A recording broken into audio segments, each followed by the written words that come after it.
Assalamualaikum warahmatullahi wabarakatuh. Hai anak-anak, gimana kabarnya hari ini?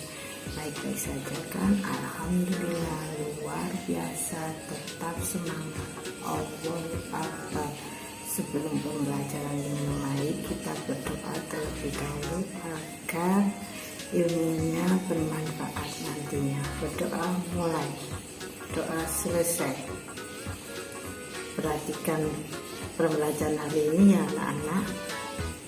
Tema 1, subtema 2, kebersamaan dalam keberagaman. Coba dibaca, dihentikan dulu tujuan pembelajarannya.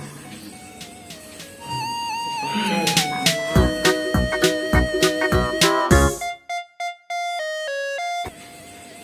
Kerjasama dalam keberagaman. Coba kalian perhatikan gambar-gambar itu. Beragam pria, wanita, mereka kerjasama. Apa sih kerjasama itu? Kerjasama adalah usaha dilakukan beberapa orang untuk mencapai tujuan bersama. Manfaat kerjasama: cepat selesai dan ringan. 2, menghormati dan menghargai orang lain. Yang ketiga, mempererat persaudaraan. Kung seni tari. 1, gerakan. 2, pola lantai. 3, atribut. 4, musik. Kita akan membahas tentang pola lantai. Pola lantai adalah pola yang dibentuk sebagai aturan bagi penari dalam berpindah, bergerak maupun bergeser posisi. Coba perhatikan pola lantai ini ya anak-anak. Nah ini. Nah sekarang ini formasi pola lantai pada tarian daerah. Perhatikan ya.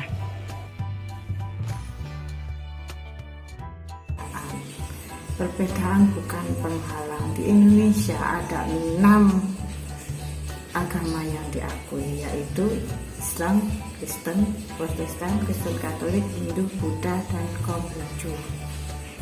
Mengenal tempat-tempat ibadah, dihentikan dahulu ya anak-anak. Kalian baca baik-baik.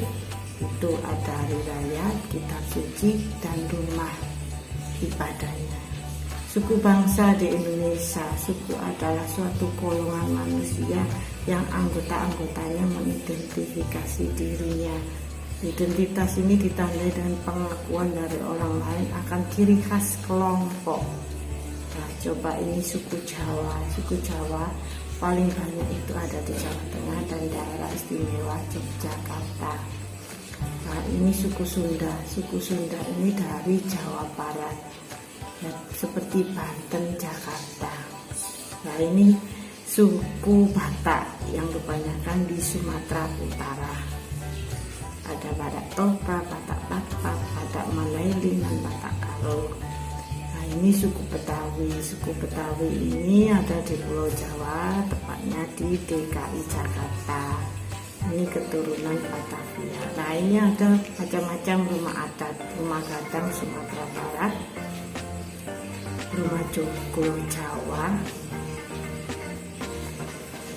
rumah Banjar Gunungan Tinggi Kalimantan Selatan, rumah Kampung Candi Pentar Bali, rumah Krong Bade Aceh, rumah Lamin Kalimantan Timur, rumah Bariniang Wairepu NTT, rumah Rakit Bangka Belitung, rumah Sasak Lombok,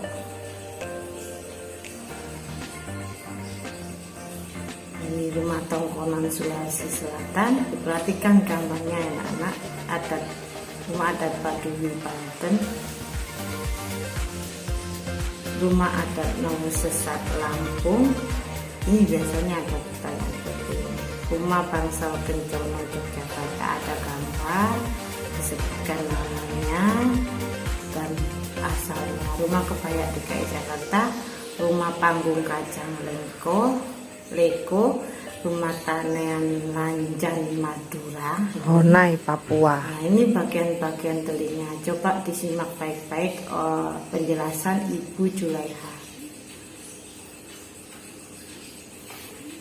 Bagian telinga ada 3, yaitu telinga bagian luar, telinga bagian tengah, dan telinga bagian dalam. Yuk, kita cari tahu apa saja sih bagian alat pendengaran kita?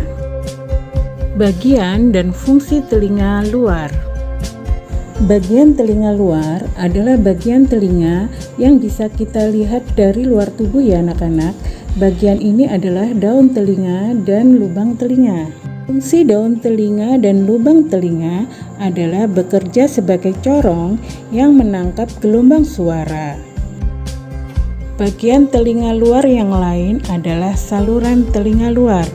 Fungsinya adalah menerima gelombang suara yang dikumpulkan oleh daun telinga. Saluran telinga memproduksi cairan telinga yang berfungsi melawan bakteri atau benda asing yang masuk ke telinga kita.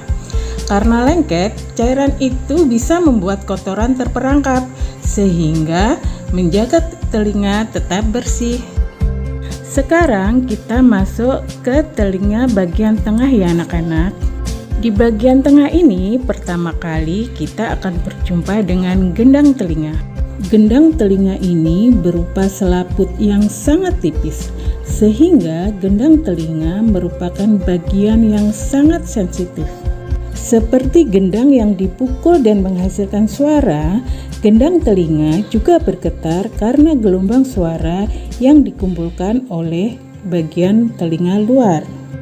Ketika gendang telinga bergetar, gendang telinga akan menggerakkan 3 tulang pendengaran. 3 tulang pendengaran itu adalah tulang martil, tulang landasan, dan tulang sangurdi. Di bagian ini juga ada saluran eustasia yang menghubungkan telinga tengah dengan rongga mulut.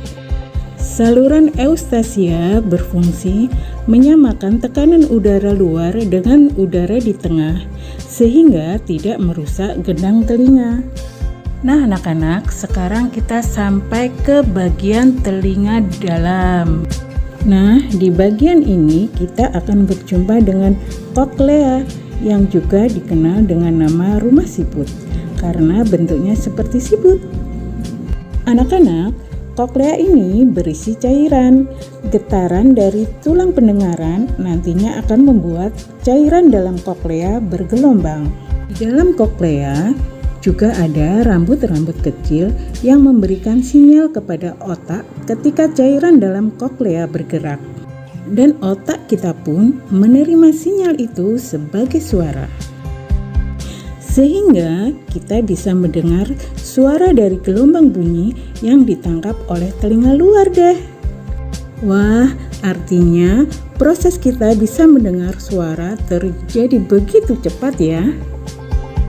Oh iya, dalam telinga dalam juga masih ada satu bagian yang penting, yaitu saluran setengah lingkaran, yang juga berperan sebagai alat keseimbangan tubuh.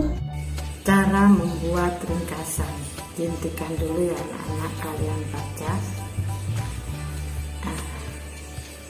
Sekarang pembelajaran kita selesai.